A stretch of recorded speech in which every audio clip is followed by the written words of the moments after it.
Friends, we gather here in the traditional territories of the Anishinaabe and the Haudenosaunee people, the Huron and the Wendat who gathered on the shores to celebrate the gift of creation, the gift of life, and the gift of motherhood. We light our Christ candle this morning in honor and recognition of all those who give life to us, to sustain us, to nurture, to care, to bless us. Might this light forever open our hearts and open our minds to the love that is offered. And all God's people can say, Amen. Open our hearts, open our minds, open our lives to you, O loving God. Open our hearts, open our minds, open our lives to you, O loving God. Open our hearts. I invite you to join with me in the call to worship that you see printed before you. This author is not unknown of this call to worship, but it is entitled A Mother's Love.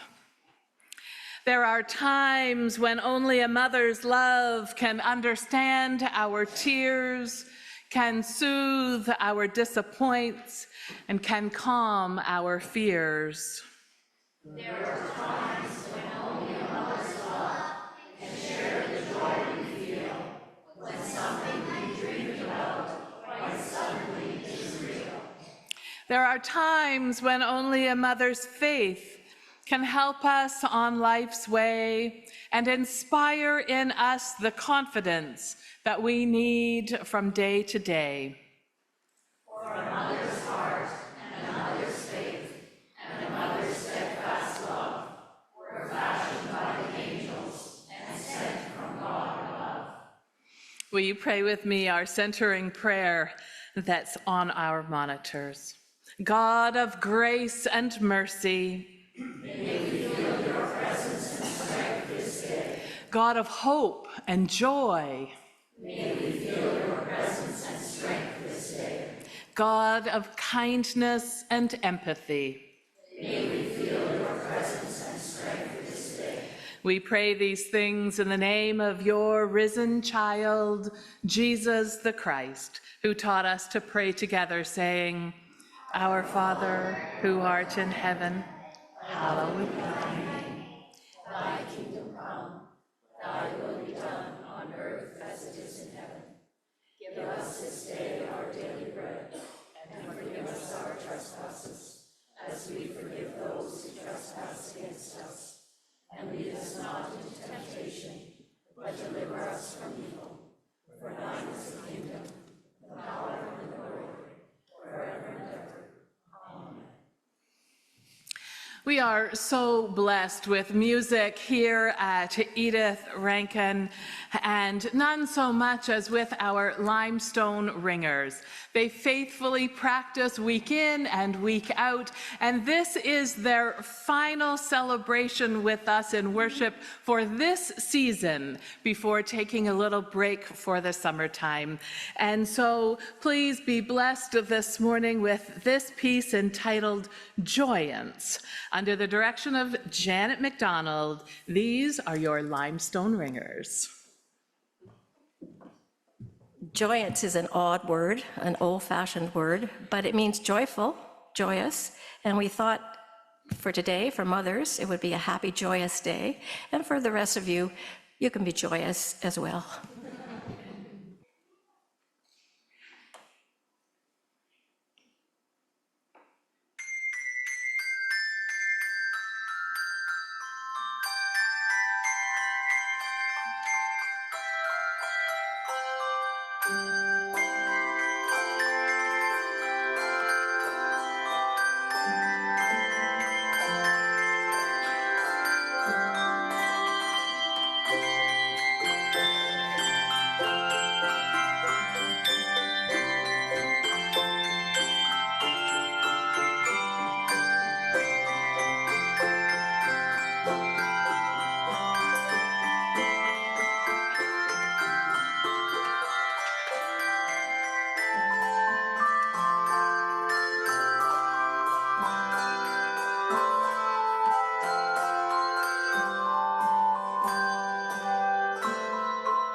Oftentimes I see bells with one in each hand. They had 4, 5, 6. Kathy Dare had 8 bells and chimes up there this morning. Well done. We are so grateful. As the Limestone Ringers come down, I'd like to invite our children and our young people to come forward, please. And so, what is Mother's Day all about? Who do we celebrate on Mother's Day? Our moms, of course. Our mom, because Quincy is I have basically Quincy. That's right. That's right. So for our special Mother's Day service today, we have a special video to watch. So you can either turn your bums around and look at this screen up here, or you can look on that screen back there. And we're all together going to watch a tribute to moms on Mother's Day. When I move out one day, my mom will be very sad. I feel my mom's love in my heart, like right here. I'm feeling it right now. Sometimes I love, sometimes I don't. But when I'm angry, I don't. My mom is everything to me. She just is this ray of energy and sunlight and positivity. The thing that I wish I could have done more of is thanking her. Didn't matter what shape I was in, I could always come home to Mom. My mom was basically the glue that held me together. When I left the Philippines, I knew that my son will be in good hands because I know my mom will take care of him. My mom is behind the smart, not Dad's mouth. If I would say like 1 to 10, it would be a 5. Maybe my poor dad got the raw end of the deal, but I do remember my mother saying to him when there was an argument about something I'd done, she says, "You don't want to hurt her spirit." I remember that.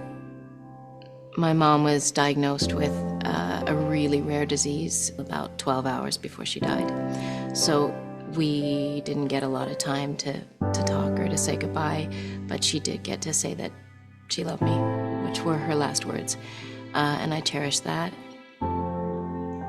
because I've been able to hang on to it.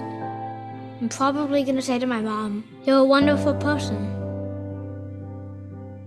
And you're my mentor." I tie an invisible string to my heart, and she ties the same one to her heart, and it's always attached together. My mother, she struggled a lot with addiction. Sorry, I'm getting upset. Yeah, it was hard.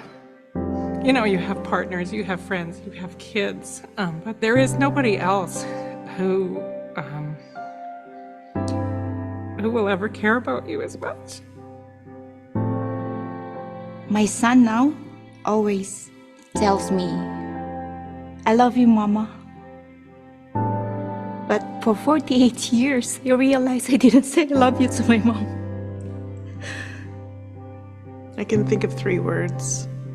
I forgive you. You were a good mom.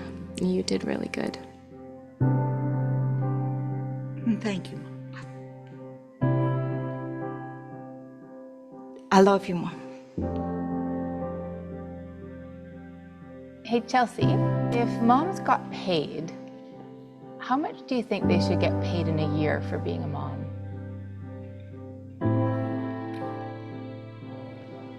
Maybe $100.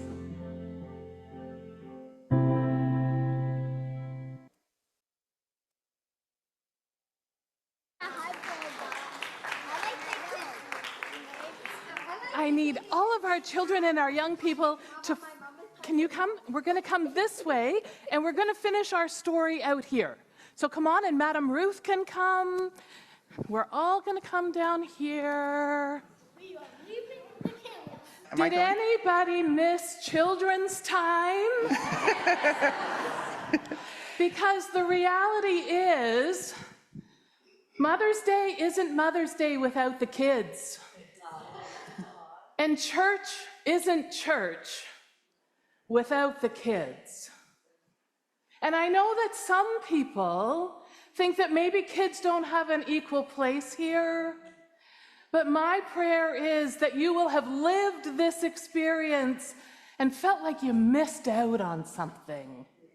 because they said something wise, they said something important, and they said something really funny. And it was about you. Our kids are the essential ingredient in our families and in our church.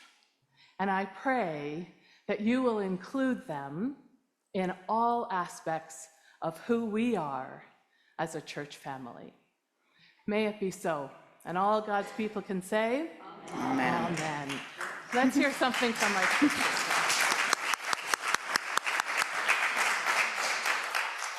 Our reading today is Psalm 139, which is in Voices United, 861. And I understand there'll be a sung refrain to start.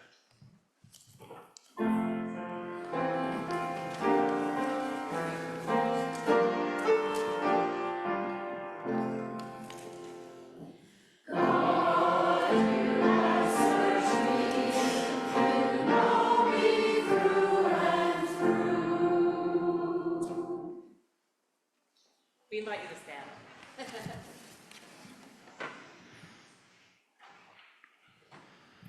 O God, you have searched me and known me. You know when I sit down and rise up. You discern my thoughts from afar. You discern my path and the places I rest. You are familiar with all my ways. Before a word is on my tongue, you know it, O God, completely. You guard me from behind and before, and lay your hand upon me. It is beyond my knowledge. It is a mystery. I cannot fathom it. God, you have searched me. You know me through and through. Where can I escape from your spirit? Where can I flee from your presence? If I ascend to heaven, you are there. If I lie down in the grave, you are even there. If I take wing with the dawn and alight at the sea's farthest limits, there also your hand will be guiding me, your powerful hand holding me fast. if I say, let the darkness cover me and my day be turned to night. Even darkness is not dark to you. The night is as bright as the day, for darkness is as light to you. God, you have searched me. You know me through and through. Sorry. Oh, turn over. It was you who formed my inward parts. You fashioned me in my mother's womb. I praise you, for I am fearfully, wonderfully made. Wondrous are your works that I know very well. My frame was not hidden from you when I was being fashioned in secret, intricately woven in the mystery of clay. Your eyes saw my substance taking shape. In your book my every day was recorded. All my days were fashioned, even before they came to be. God, you have searched me.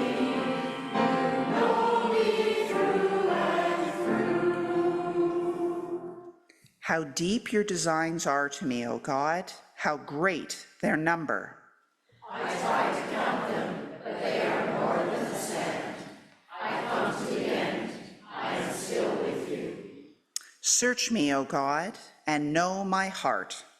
Test me and know my thoughts. Watch closely, lest I follow a path of error. And guide me in the everlasting way. God, you have searched me.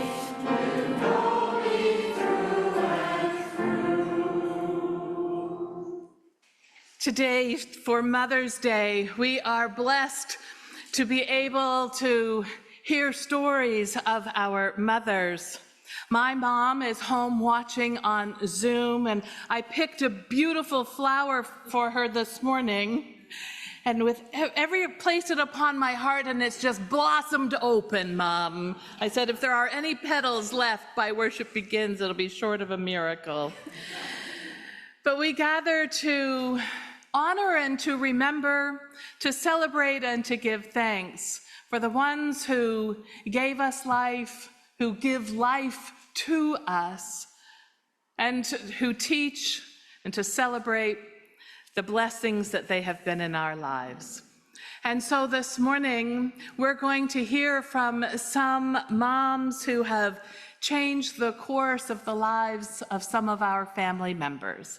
And so we're going to open up our storytelling time first with Rhonda Kerr to hear some stories of the infamous Shirley. And she's here with us today. Shirley, we can't wait. Paul Currie asked me if I'd like to put a picture of my mother up on the screen while I was speaking, and I said, I don't need to because my mother is here in church. And I've been lucky enough to call her Mom for almost 70 years. Family, church, and friends has sustained Mom for over 90 years, and she still continues to lead by example. My mother never ever really got mad at me. Occasionally she would say, now Rhonda Joan. And I knew then that I probably had overstepped somewhat. The night before I was born, Mom received that in addition to her 16-month-old son, she was going to welcome twins, another son and me, all 15 pounds of us. Perseverance comes to mind along with diapers and a wringer washer. Mom says she couldn't have done it without her own mother.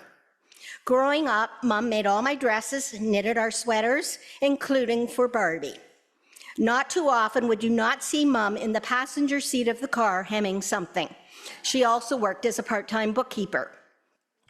Mom attended Princess Street United Church for 75 years and would say that her faith and love of God got her through all these many years.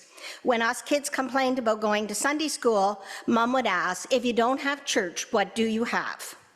When the UCW folded at Princess Street, Mom continued to attend here on Sundays and joined her friends, or continued to attend Princess Street on Sundays, but joined her friends Edna Lane and Ruth Allen at our own UCW Unit 7. Michelle, Mom was already collaborating. Mom loves people and makes friends very easily. Together, she and I went to euchre parties, took bridge lessons, played in various clubs, including the Edith Rankin Bridge. Mom loves the friendships she's formed. My friends became her friends, and her friends became my friends. My close friends call her Mom, including Doug and Frank. Our family cottage became her second home, where she kept family and friends stuffed with tea biscuits, date squares, and amazing butter tarts. Mom's resilience, sense of humor, and steadfast love has guided me all my life. When my dad died 2 days before my daughter was married, Mom temporarily tucked her grief aside, donned her party dress, and we carried on. Macular degeneration and 3 strokes, which limits her vision, would have anyone else giving up. Not my mom. Mom needs more care, and after resulting in a broken femur this Christmas, we all made the decision it was time to move her to a nursing home list. When I asked her how she felt about the next part of her journey, she replied, well, I'm still alive, so I guess I'll keep living. May it be so.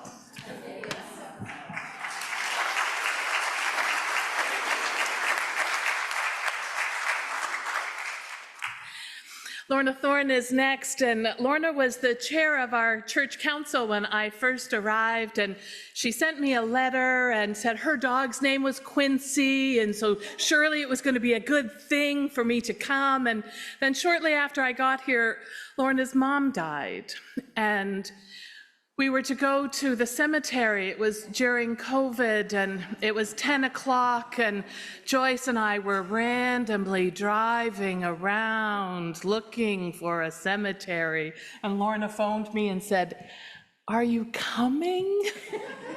Yes. I'm between the oak tree and the apple tree. How do I get there?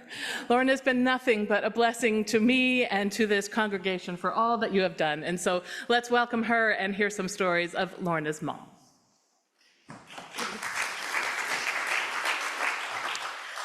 It's a Shirley to Goodness morning. My mom's name is Shirley as well, and the picture that was up there was taken on her 90th birthday. As Michelle said, my mom passed away 2 years ago in her 93rd year.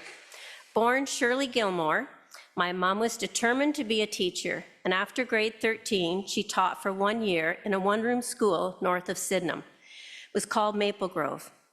She was paid $18.50 per month for a 10-month contract. She boarded with a family that had no running water, electricity, or screens on the windows. May and June weren't nice months. The school had no electricity and was heated with a wood stove. She taught 14 children, ages 6 to 16. The 16-year-old was in grade 6. As you can imagine, these children were very poor, and my mom was there to expand their minds. The next year, Mom went to normal school, now known as Teachers College in Peterborough. My mom and dad were married in 1951, and my mom taught primary division at King's Court Public School. When she became pregnant with my older brother, she had to resign due to mandatory rules. Times were different back then. My parents bought their first home in LaSalle Park. Some people won't know where that is, but it's kind of like Henderson Place, only the old section of Henderson Place. And in 1957, James R. Henderson School opened, but back then, schools did not have kindergartens. My mom, in her wisdom, and seeing the need to educate the community youngsters, decided to open a kindergarten in our basement. In the 14 years that she taught in our home, she influenced and shaped the lives of 327 children. Parents paid $5 a month to have their children come. She did not make a fortune, but was instrumental in providing an excellent first school experience for the children. My mom went on to teach at Henderson, Wellborn, and Polson Park. So yes, my mom influenced me as well with my career choice. As an early childhood educator, I too worked in my home for 11 years, providing childcare for the many neighborhood children in Peterborough. I have wonderful memories of my mom reading to us. On our way to the East Coast, I remember each night, Mom would read a chapter of Anne of Green Gables, which really made the visit to the home so much more special. Now, when I took my own boys, they just didn't get it. These early reading experiences have carried on with my own children and grandchildren. Yes, every morning at 6:30, I FaceTime my grandchildren in Toronto, and we read 3 stories, sing songs before they go off to daycare, even on the weekends. Yes, I did it this morning. My mom was a very active member at St. Andrews by the Lake United Church. Whenever she was making pies, my dad was sure to say, "Well, I guess those are for the church." She had a passion for painting, crocheting, and crafts, and she displayed her various works throughout the city at different sales. I remember one Christmas, money was tight. My dad had been laid off, and there wasn't a lot of money, and I had really wanted a dollhouse for my Barbies. So sure enough, Christmas morning, I woke up, and there was this dollhouse that my mom had made from the green cardboard that, the furniture was all the green cardboard that meat used to come in back a long time ago, and everything was made out of something. She created this lovely cardboard house, but it was, I loved it and cherished it for many years. My mom had a lovely singing voice, and even as her dementia progressed, she never lost her love for music. When visiting her, I would often play the music and we'd sing together, and she never forgot the words. If you knew my mom, you knew that she had a wonderful sense of humor and was always eager to lend a hand to make a casserole or to help someone in some way. Sometimes I am told, I have to take a drink right now. Sometimes I am told I'm like my mom. And this is a huge compliment. That video at the beginning really did it for me. Okay, I told my brothers I wouldn't cry. Mom, thank you for being such an important piece of my life. So this week I was down visiting my neighbor Sandy Nickel, and she was showing me something that her daughter had given her for Mother's Day. And I read it and I thought, I need to say this because it really applies to my mom as well. So, to the world, you are my mom, but to our family, you are the world. Thank you.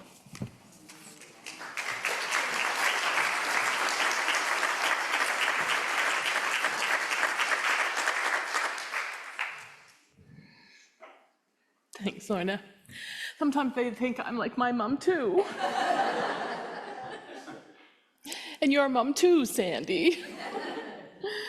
Gordon Sinclair is next, an opportunity to share stories of his mom. And sometimes, mom stories aren't always easy, but they are always who shape us for who we to become. So Gordon, we bless you and welcome you to share stories of your mom. On this Mother's Day, we can reflect on the wonderful legacy our mothers left us. Well, for me, from my teen years to well into adulthood, I thought of my childhood as a violent and dysfunctional, chaotic place, and my mother was a key player in that dysfunction. It was always about her. It was our job to take care of her, rather than the reverse. If we failed in any one of 1,000 different ways, there would be punishment by adult hand, yardstick, a belt, length of garden hose. The source of all the violence had nothing to do with correcting behavior or teaching important life lessons. It was rooted in anger. Andrew, could you project that photo of my mom, please? That's not her.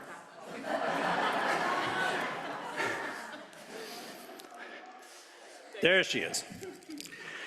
This is my mother, Mary, looking carefree, sashaying down Dundas Street in London, Ontario, 1942-3, middle of the war, when London still had a downtown.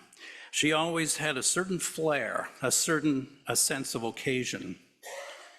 How do we make sense of these two contrasting views of my mother? Can they both be true? Is there more to the story? Well, there is. Well, at some point, about 30 years ago or so, I embarked with determination, with God's prodding, on a journey of forgiveness. And that has made all the difference in my sense of my life with my mother. Forgiveness offered me three important gifts.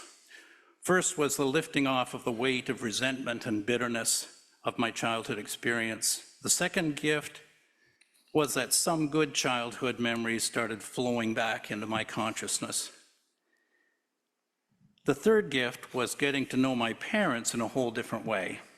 All of these played a role in my new understanding of my childhood home life. The process took not hours, not months, not years, but many, many years to make more or less clear sense of my background. And the process continues. I later came to see these gifts as blessings. My mother, Mary, suffered many losses by the time she was 30 years old. She lost a child, Gerald, at 18 months of age to acidosis, a condition that's now treatable but fatal in 1936. The death of a child puts a lot of pressure on marriages, and Mary and her husband Frank sadly separated shortly after the death of Gerald. Shortly after this, Mary's mother, Annie Louisa, the light of her life, died of cancer. Mary lost her son, her husband, the only man she ever truly loved, and her mother, all by the time she was 30 years old. Over time, that unresolved unhappiness would morph into anger. There were no resources for people dealing with loss of this magnitude back in those days. In fact, being a divorced woman in the war years carried a certain stigma all its own. How could that painful history not play a role in a new family post-war with a new husband, Archie, and with children born in 1947-48? People living through the Depression and World War II all had a tough time of it, but Mary suffered more than most. A few good memories. Little pesky Gordon, 9, 10 years old, insisting that the family read the biblical story of Jesus' birth before opening any presents on Christmas Day. And everybody went along with it. Mary loved to sing and encouraged me to sing, often with my sister Shirley, a year older, at Women's Missionary Society rallies at Trinity United Church in the East End of London. From that experience, music has become something fundamental to my emotional and spiritual life. Mary did have a quirky sense of humor. One Sunday morning, she opened up the bulletin at Dundas Street Centre United Church in London and found that the inside pages were blank. Something, maybe the surprise, struck her funny bone and she started to laugh, but silently, because it was very solemn in church in those days. Not only could she not stop, but it also became contagious to other worshipers to the point where the whole pew was shaking. While she can be admired for her perseverance through her personal agony and loss early in her life, here was a bright, capable woman who was angry because she thought she somehow deserved better than this Susie Homemaker life of the 1950s, even though she was really good at that. But that anger often got projected onto her children. I've been able to both discover more about my mother over the years and have some empathy for her, some real empathy for her. She had a very difficult life, and such is the power of forgiveness. Like every parent, she did the best she could. What has all this meant to me? I have a more complete understanding of my mother, what she had to deal with early on, and the impact of the trauma on her later life. Let's just say that she was a pretty complicated person. Some beautiful memories of childhood for sure, and some not so beautiful memories of childhood. The road to forgiveness and understanding is a lifelong journey. What was once a one-dimensional story is now multi-dimensional. The last thing I will say, that despite the chaos of my childhood, and it may be hard for you to actually believe this, but I've always loved my mom, and I still do. And I'm certain she loved me.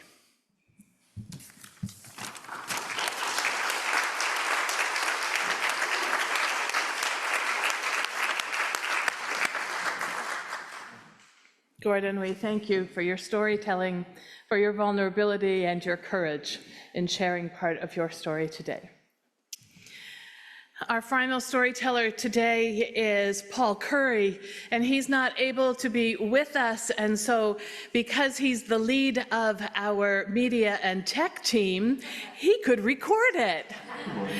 And so we are blessed this morning to have Paul be able to talk about his mom, who is still living at 104. And you might remember she sent me a present of a pair of red fuzzy socks just a few weeks ago.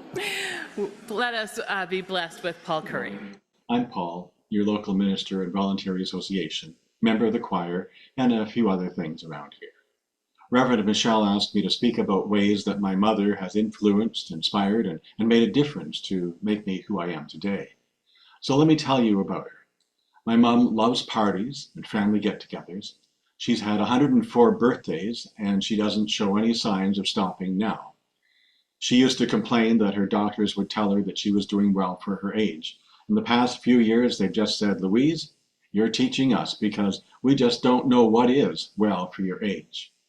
She was born the month the League of Nations was born, when the Treaty of Versailles was signed, and I'm not alone in thinking that she's a living history textbook. So how did she inspire me to be the person I am? Well, she's always had something to do, and she's done it. She's always been curious, and she's found the answers. She's always being around other people and being in service to community. That's been her motto. Finally, she doesn't like throwing things out, but she's very good at inventory reduction. So everyone in the family now has a part of her in their homes, whether it be her get-her-done attitude, her curiosity, or her service to others, or just sharing stuff. She's the only girl among 3 brothers in a family led by a school teacher and a railroader, centered in her community through the local Anglican church. So she learned how to learn. She traveled wherever the rails would take her. and her late brothers told me she was the best sister ever. She married her high school sweetheart, a preacher's kid. And as her own 6 children grew, she got super involved in things like scouting and guiding, and above all, chauffeuring. So when we moved to a new Toronto subdivision, there were no local schools yet. So she traipsed around to the 4 or 5 schools where we'd been sent, and she wouldn't miss a single parent-teacher night. There wasn't a church built there yet either. So Mom's living room became the Don Valley Village United Church, the meeting place for the session and the stewards, the official board, discussion groups, and the pastor search committee. As a guiding commissioner, she also hosted the depot for Girl Guide cookies in the area. And let me tell you, they don't make them like they used to. By the time Debbie and I met, our church was meeting in a portable building. The choir consisted of Debbie, plus pretty well everybody in my family except for Mom. Somebody had to keep the home fires burning. But you get her in front of a keyboard, she'll twinkle the ivories with one of her old favorites like the old gray mare, she ain't what she used to be. Maybe she wasn't in the choir, but she loved and supported us in our music. And I've never stopped singing. Yes, she's always had something to do, and she's done it. She's always been curious and learned the answers. As a girl, she spent many after-school hours in the Simcoe Town Library that was run by her aunt, and accessed by the electric train from her dad's station. But now, if she wants to know what's what, she'll just ask Google. She doesn't read newspapers very much anymore, partly because of her eyesight, but I think mostly because all of the spelling mistakes and grammar errors just are exasperating to her. She's taught me how to learn and to never stop learning. Within months of graduating Queen's and being ordained, I was back in class at the University of Winnipeg. And a few years later, I asked my conference minister about making those 3 annual weeks of study leave more meaningful. So he suggested the cutting-edge doctoral program that I took in Detroit. Mom bought my new black robe with the red doctoral stripes to celebrate that graduation and that learning. And yes, she's always liked being with other people. And so community action and volunteerism and service has been her way of life. But I think maybe now is the time for you to get to know her in person. When she turned 101, my niece went out and asked people to send her a birthday card to try and get 101 birthday cards. And the CBC Toronto interviewed her about that. So here's a little snippet from that. Love you, Mom. I don't feel I think I should at 101. To me, 101 has always been a fantastic age. And I never expected to be here. My granddaughter decided I should have 101 cards. And I don't know if she beat the tom-tom. And so far I have 110. Yeah, it's fun. I've had a wonderful month. And I like riding in the back of a motorcycle. Put your arms around me and hang on tight. My son used to come to visit me on a motorcycle, but now when he comes, he won't bring his extra helmet because he's afraid I might ask to use it. You have to grow old, but you don't have to grow up.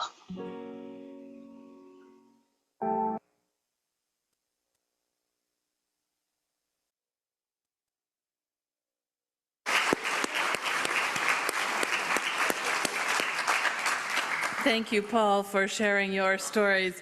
As many of you know, Paul and Debbie have been living with and caring for Debbie's mom, who died recently.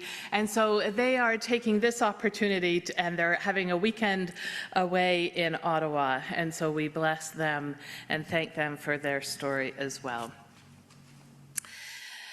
The interesting thing about Mother's Day is we all have one. Whether we knew her and lived and was raised by her, or whether we weren't, we all have someone who blessed us with the gift of life.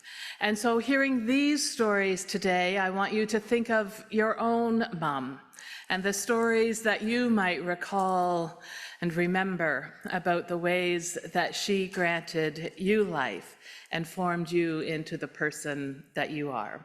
We thank Rhonda and Lorna and Gordon and Paul for your honesty and your vulnerability in celebrating your moms today. I invite you to rise as you're able or comfortable, and we're going to sing together, Let All Things Now Living.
For this morning's prayers of the people, I am reading an adapted version of the Wide Spectrum of Mothering from the Unitarian Universalist Association.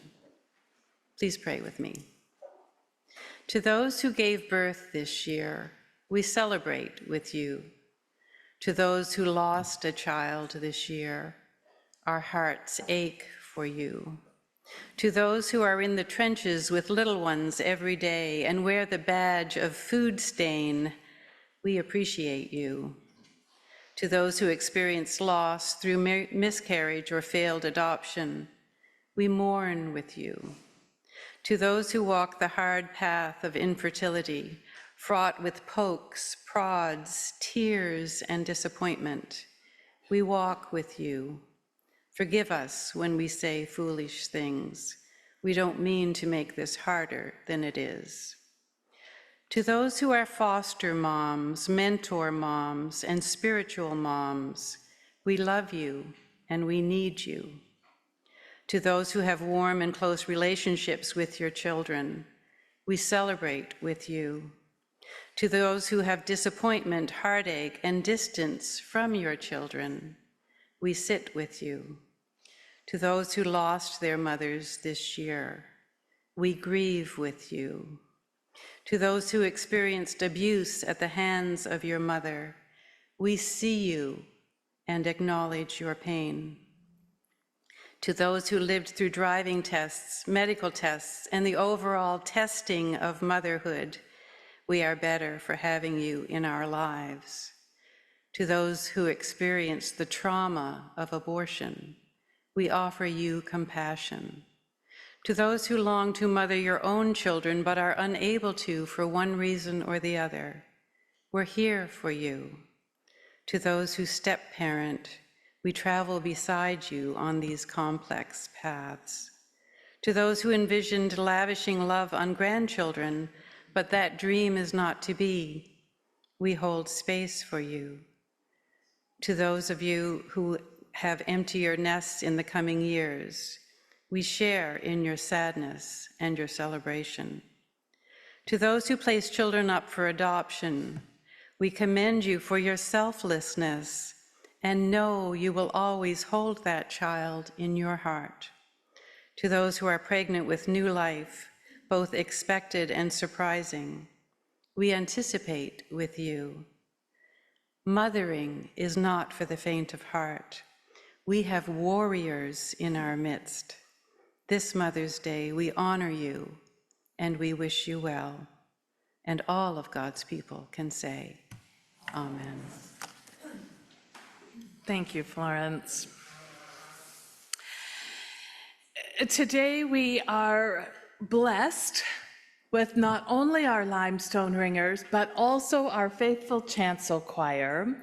And today we have a special music dedication. The chancel choir has purchased an anthem in honor and memory of Laurel Connor. And this piece is entitled, "Fill the World with Music," which is appropriate because Laurel so loved to sing.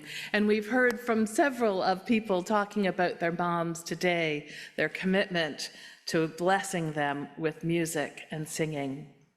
The chancel choir dedicates this piece to Laurel today and asks for God's blessing to be upon her, her daughters who remember her on this Mother's Day, and Cal, who I don't believe is here with us this morning, but I'm sure will be either on Zoom or watching it later. So be blessed this morning with Edith Rankin's chancel choir under the direction of Kim Barney with "Fill the World with Music."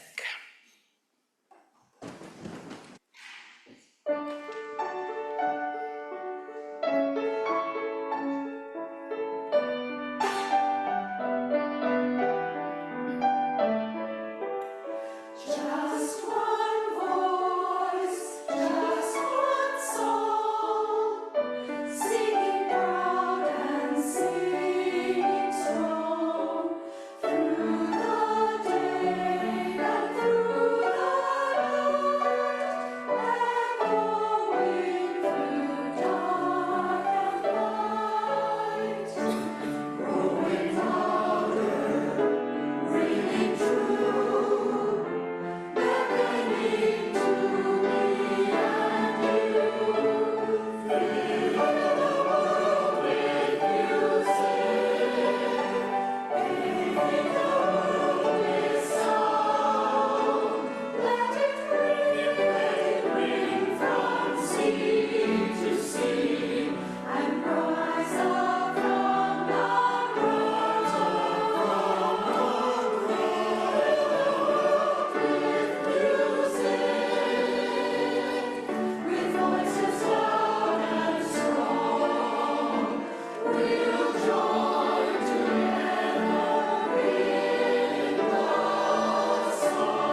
very first thing I asked this morning was, how was the garage sale? And nobody would say anything except it was wonderful. Lorna has kept it a secret until now. Here she comes. I won't cry. I'd like to thank all of you who donated items, planted plants, worked at the sale, made muffins, priced, set up, potted your plants, helped pack up items at the end of the day, picked up items from people's homes, cleaned up at the end of the day. It takes a village, and we had a huge village, so thank you for that. As mentioned, I also would like to thank, I think we had about 4 or 5 classics that came to help, and that's wonderful that we had all ages there helping, so that was great. As you know, you're all waiting for the totals, I know. So, online sales today are $3,456. So, and there's still a few things. Hopefully that couch is going today, I tell you. Okay, the muffins brought in $155.40. That was a goodwill offering, so that's wonderful. Thank you, Mark, for that. The jewelry brought in $415.25.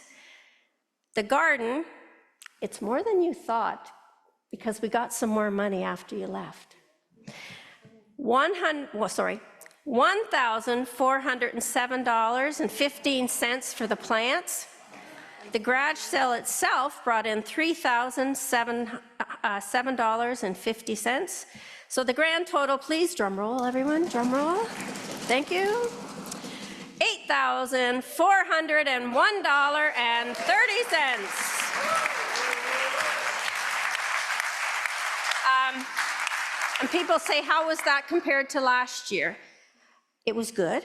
We had way more items last year because we cleaned out a few apartments and condos and things like that. So we were $200 less than last year, but there's still lots for me to sell online, so we'll get there. And then we do sell stuff at Christmas as well. So thank you all so much. It was a lot of fun. It was a lot of work, and thank you.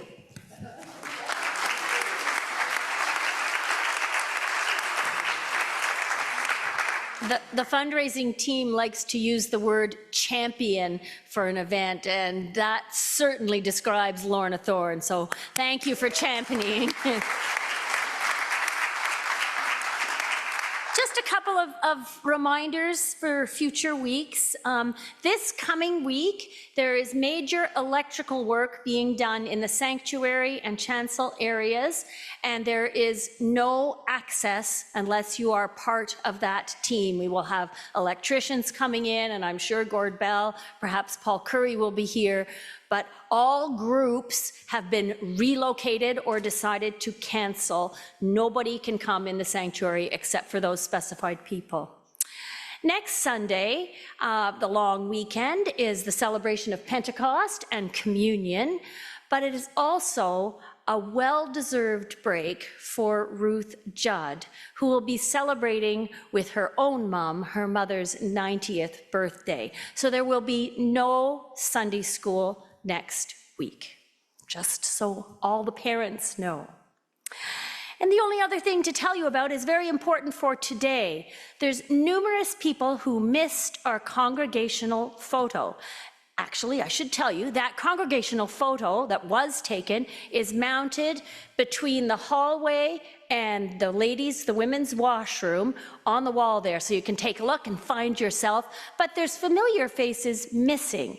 If you missed that photograph, please move to the front of the church immediately following the service, and Craig is going to take your picture, and we'll make some beautiful collage of those who were here the first time and those who were here the second. It'll be a beautiful description, photographic description of our family. So if you weren't here, take the time to come up. It'll only take a minute.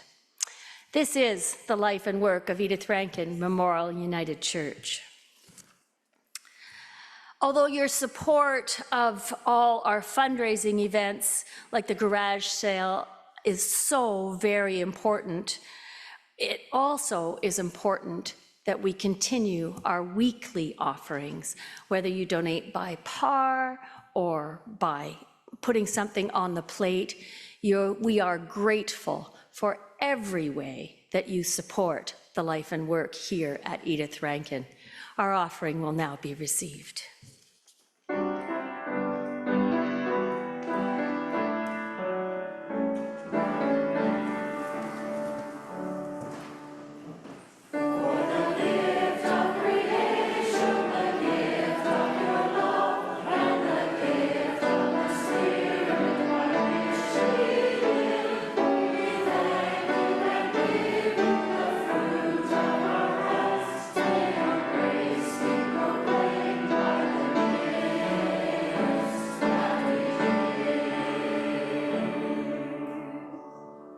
Holy God, we ask for your blessing upon these gifts and upon all who have given, that these resources might be used here in this community and around the world so that everyone, everywhere, might be able to share their treasure and praise and glory to you. For all we have, we give you our deepest thanks, and for whatever we might need to be the disciples that you would call us to be, we ask for it in the name of Jesus the Christ. And all God's people can say, Amen. Thank you. We invite you to remain standing as we sing together our final hymn, We Praise You, O God, 218.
Happy Mother's Day, and I know that we're a few minutes late, but I have a special blessing for you. Roll the tape. This is a poem I wrote several years ago, and it's called Bannacht, which is the Gaelic word for blessing. On the day when the weight deadens on your shoulders and you stumble, may the clay dance to balance you. And when your eyes freeze behind the grey window and the ghost of loss gets into you, may a flock of colours, indigo, red, green, and azure blue, come to awaken in you a meadow of delight. When the canvas frays in the currach of thought, and a stain of ocean blackens beneath you, may there come across the waters a path of yellow moonlight to bring you safely home. May the nourishment of the earth be yours. May the clarity of light be yours. May the fluency of the ocean be yours. May the protection of the ancestors be yours. And so may a slow wind work these words of love around you, an invisible cloak to mind your life. Moms, we love you. Moms, we love you. Go from this place ready to be and become all that you can be, filled with the spirit of care and love, gratitude and compassion. Go from this place to live the gospel of truth and blessing. And all God's people can say, Amen.